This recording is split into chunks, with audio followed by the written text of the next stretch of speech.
Welcome, everybody, to Let's Talk, the Todd Worsham Show. I would say happy Thursday, but I'm a few days late again. I just can't seem to get settled in here. Time difference is really messing me up a lot. Sorry, my nose has been running for the last few days and got an earache. And it's cold. I want to go back to my desert. It is beautiful out here in Bangor, Maine, though, and everybody here is just completely awesome friendly. It's just really cool.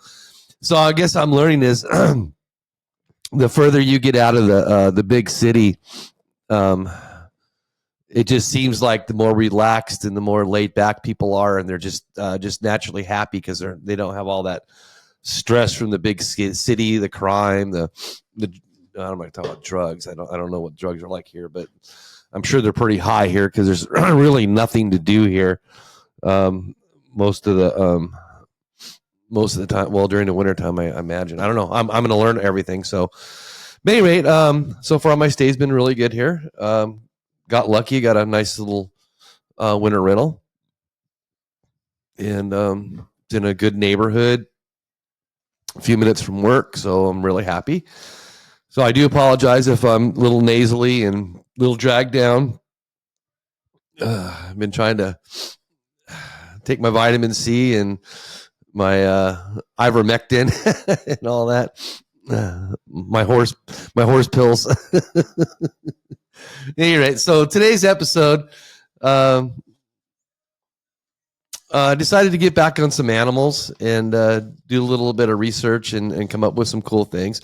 I originally wanted to do on the platypus, kind of a cool, weird animal, but I guess I'll kind of do that next week maybe or further down the line. But anyway, so I was I'm always online. I'm doing clickbait and doing all this kind of weird stuff and just checking out things and I came across some clickbait with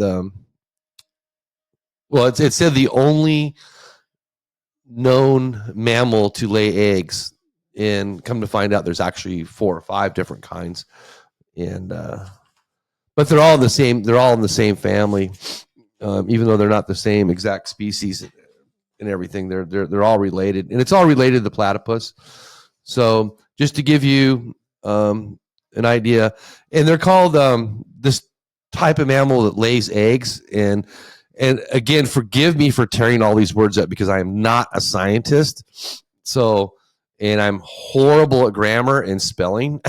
It's like, I don't know how I got through 6 years of college spell check, but I did. I got through it all. Anyway, they're called monotremes. And these are basically, oh, it's all backwards. but so these are the Know your egg-laying mammals. I didn't have a way to put it up backwards, so. Anyway, so they kind of look like porcupines or a hedgehog, and you can see here. There's the platypus, and most of these animals are Australia, New Guinea, around that region. It's pretty cool, but platypus is like all over the place. And I just thought it was kind of cool because I didn't know any mammals laid eggs. Maybe I did, but I didn't remember it. So, but anyway, before we get started off on that, I just wanted to congratulate our country in what seems to be like elections are starting to get back to normal. We had the results that night, which was, thank God, but there's still some hanky-panky going on. I don't want to be a conspiracy nut, but my state, Arizona, is not straightened out yet. It's still bad. There's no way that Trump won Arizona and Kerry Lake lost. That's just impossible. Because and you can all back me up on this or not, but normally when you go to vote, do you not vote down blue or down red? Pretty much. I know most people that I know do that. They vote straight red down. They vote straight blue down.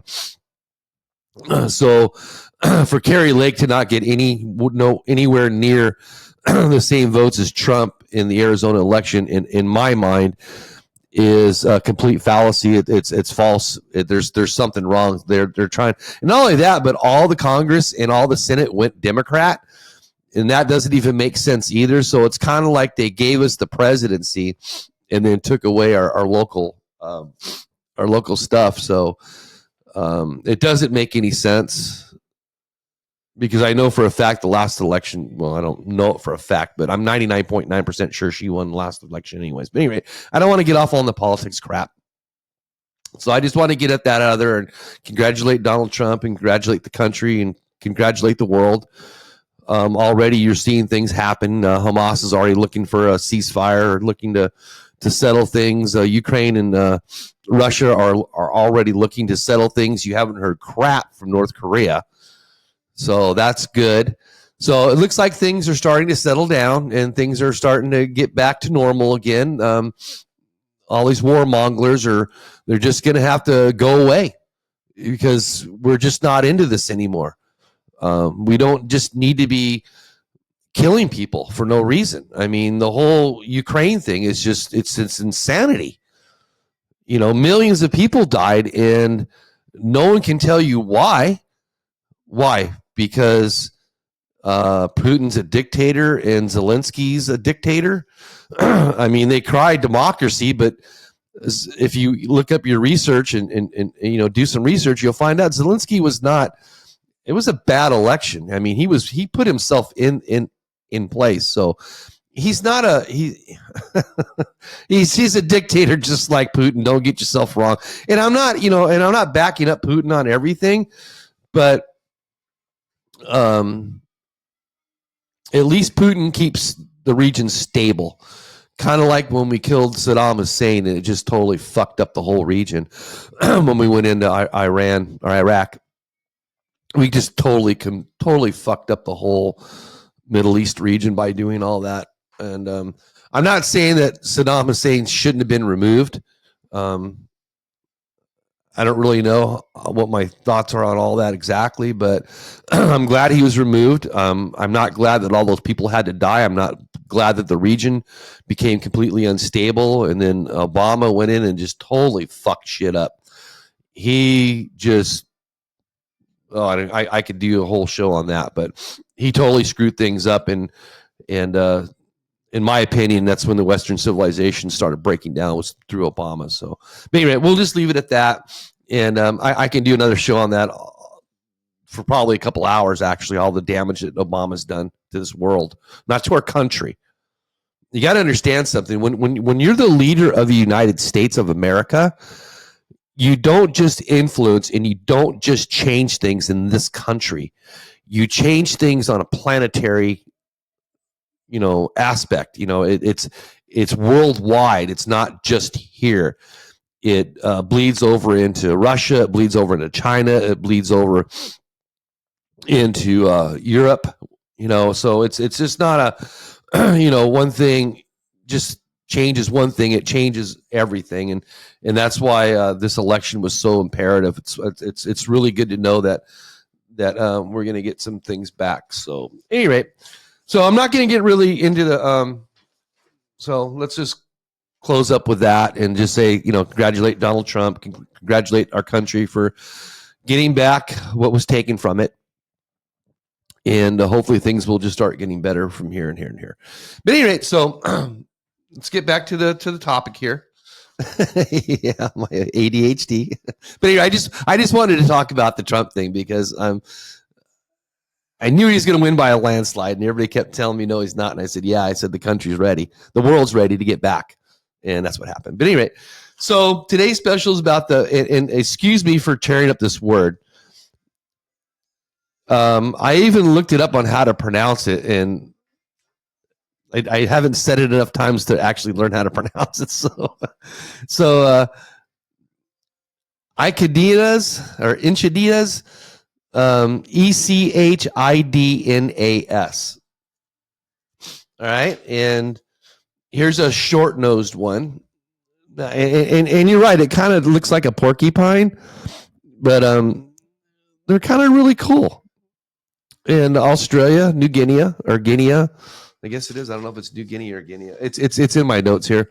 I kind of went over it a little bit, but I'm cheating today because I feel like crap and I'm not probably doing as well as I should today. So, and I owe you guys, I owe you guys to get back on schedule so bad. I do. I feel bad. So, Echidnas, sometimes known as spiny anteaters, are quill-covered, egg-laying mammals belonging to the family of the Tachyglossauridae. Living in Australia, and that's right, okay, and New Guinea, there are four extant species of the Echidnas are the platypus. Oh, and the platypus are the only living mammals that lay eggs and the only surviving members of the order of the Montramanta, which I have no idea what that is. So I need to go down that road because I want to know what that is now. The diet of some species consists of ants and termites, but they are not closely related to the American anteater or to the hedgehog. And this is really cool. Their young are called puggles. I like that. That'd be a cool name for a dog or something. That's a cool name, puggles. Puggles, I don't know, Puggles, puggles. Like I said, I'm so bad at pronouncing things. I'm so bad at grammar. I don't know how I got through 6 years of college. So the Echidnas evolved between 20 and 50 million years ago. See, this is kind of cool. So they're actually descendants of the platypus. And this ancestor was aquatic, but Echidnas adapted to life on land. So they took another road. They figured, well, instead of just hanging out in the water like a beaver or like a platypus, we're going to go ahead and walk up on the land and do our damage up there. So the etymology, Echidnas are possibly named after the Echidna, a creature from a Greek mythology who was half woman, half snake, as the animal was perceived to have qualities of both mammals and reptiles. An alternative explanation is a confusion with ancient Greek Romanized hedgehog sea urchin. So I don't know what that means. That's kind of weird. So some of the physical characteristics are it's medium size. So I don't know what that means. I would probably say 5 to 10 pounds, maybe. I don't know what medium is. They're covered with coarse hair and spines. The spines are modified hairs and are made up of keratin, the same fibrous protein that makes up fur, claws, nails, and horn sheaths in animals. The spines of the Echidna, superficially, they resemble the anteaters of South America or other spiny animals such as the hedgehogs and porcupines. They are usually black or brown in coloration. There have been several reports of albino Echidnas with pink eyes and white spines.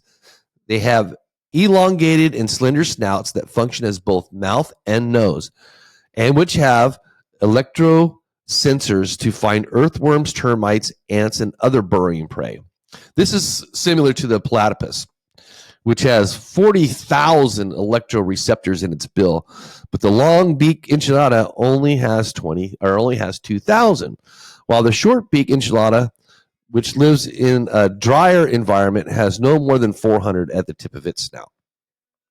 Echidnas have short, strong limbs with large claws and are powerful diggers. Their hind claws are elongated and curved backwards to aid in digging. Echidnas have tiny mouths and toothless jaws. They feed by tearing open soft logs, anthills, and the like, and licking off the prey with their long, sticky tongues. The ears are slits in the sides of their heads under their spines. Their external ear is created by a large cartilage in this funnel deep in the muscle. Okay, at 91.4 degrees, Echidnas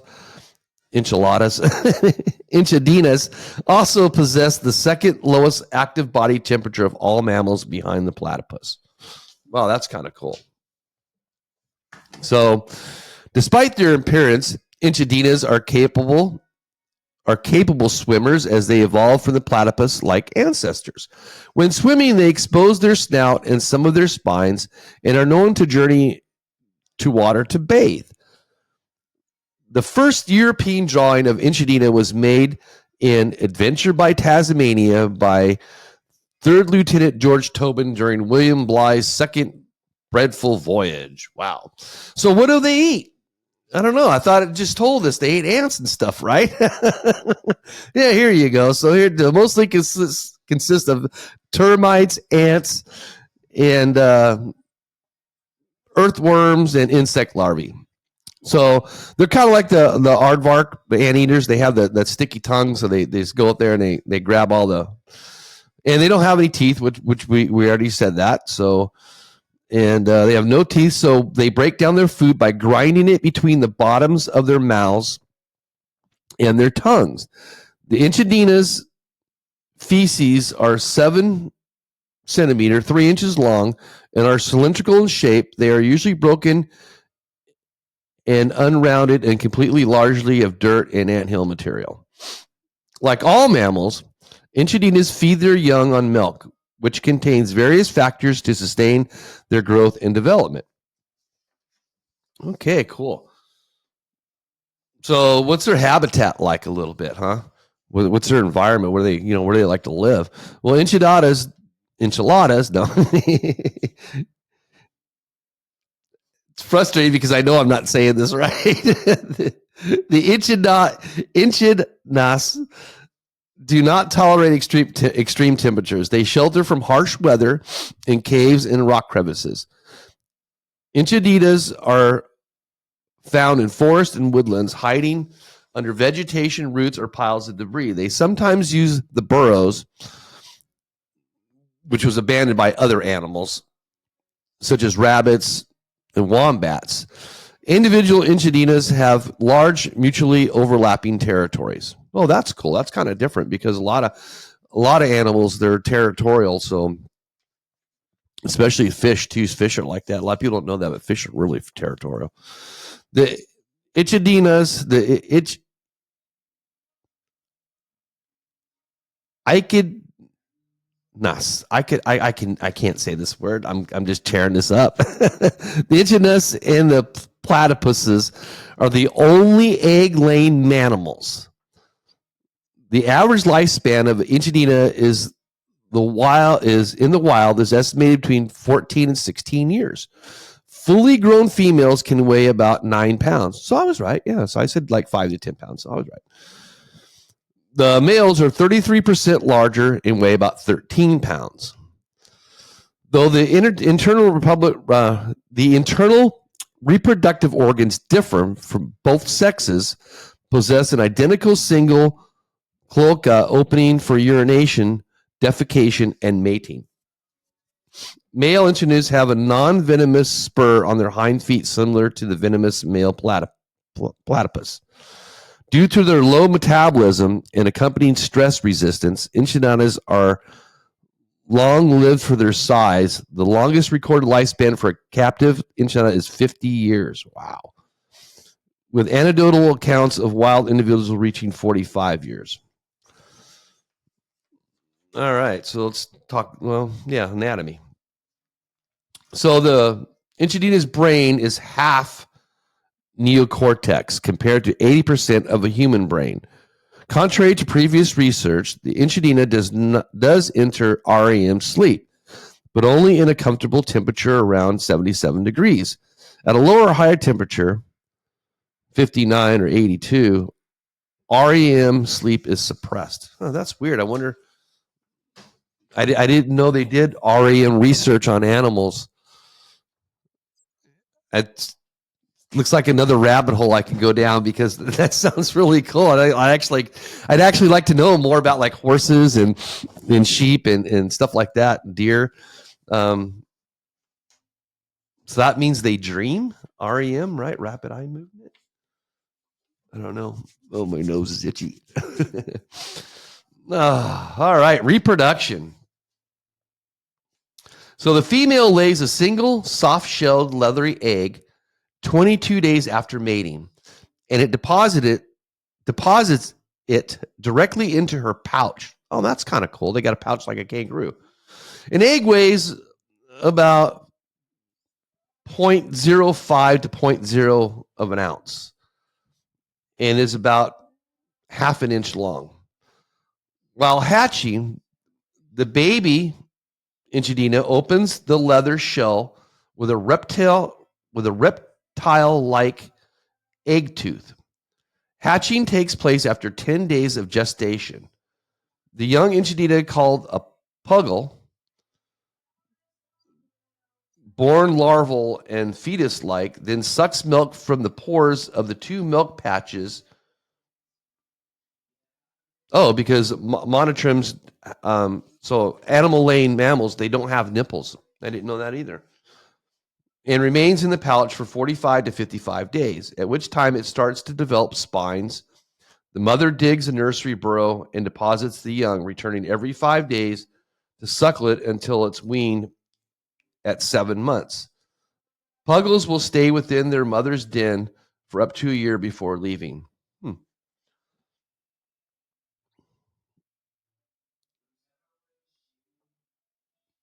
And then I don't know. It's male Echidnas have 4.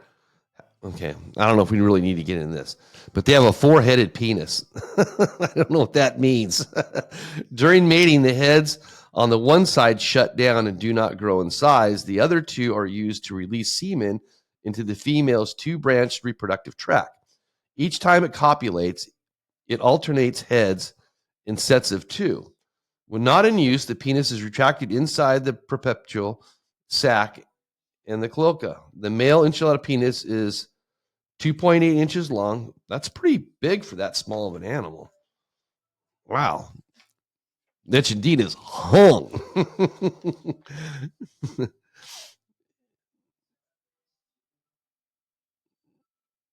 its shaft is covered with penile splines. This may be used to induce ovulation in the female. Wow. So it's got 4 heads and it's got spines on it. I'm leaving that one alone. I would say keep it clean, but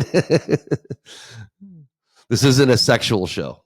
I might have a dirty mouth and I might get into politics and conspiracy theories, but I don't get into the other stuff. It is a challenge to study the Echidna in its natural habitat, as they show no interest in mating while in captivity. Prior to 2007, no one had ever seen an Echidna ejaculate. There have been previous attempts trying to force the Echidna to ejaculate through the use of electrical stimulation.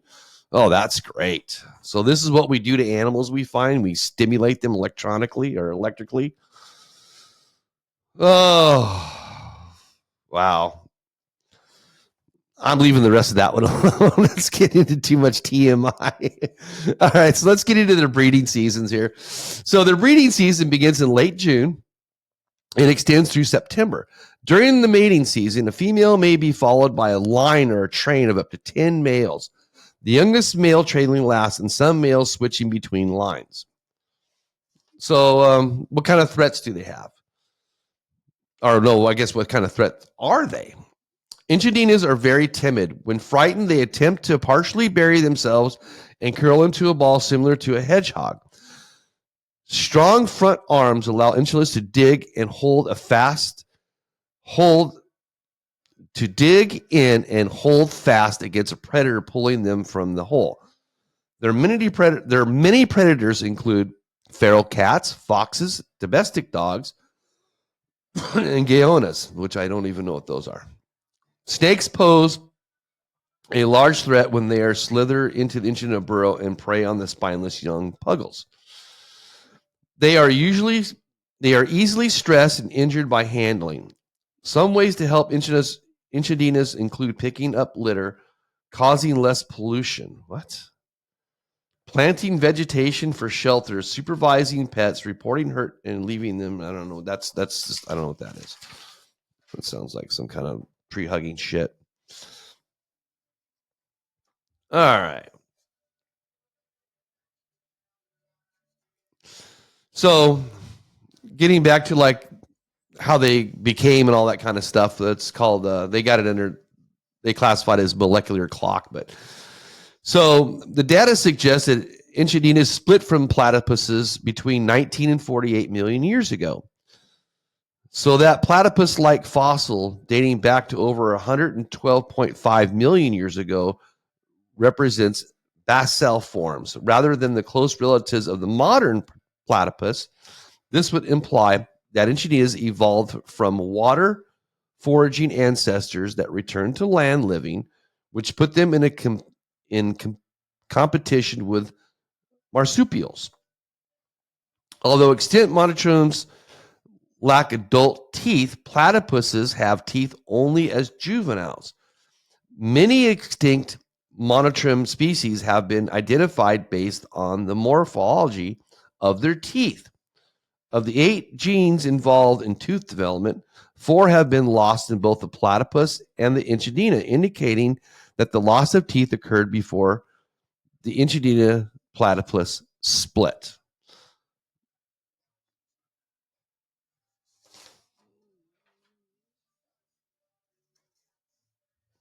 So that's pretty cool. So they think that they originally, it has been suggested that the Echidnas originally evolved in New Guinea when it was isolated from Australia and from marsupials. This would explain their rarity in the fossil record, their abundance in present times in New Guinea, and their original adaptation to terrestrial niches, presumably without competition for marsupials. So cool. So I hope you like that. That's again, it's kind of looks like a hedgehog, and I know I'm tearing this word apart. I know I'm not pronouncing it right, so I really do apologize. I don't know if it's it could. I can't even see. I'm so bad at pronouncing words. Anybody that knows me knows that I'm really bad. So, all right, there's the know your egg-laying mammals. Know them backwards because you can't know them forward. There you go. I'm being stupid. All right. Anyway, that's our show today, and everybody hold your head up. Our country's getting back to normal. Can't wait for gas prices to go down and things to happen. And at any rate, again, thank you for watching my show today. And I know I probably look like crap. Now I'm in my my Bangor, Maine gear.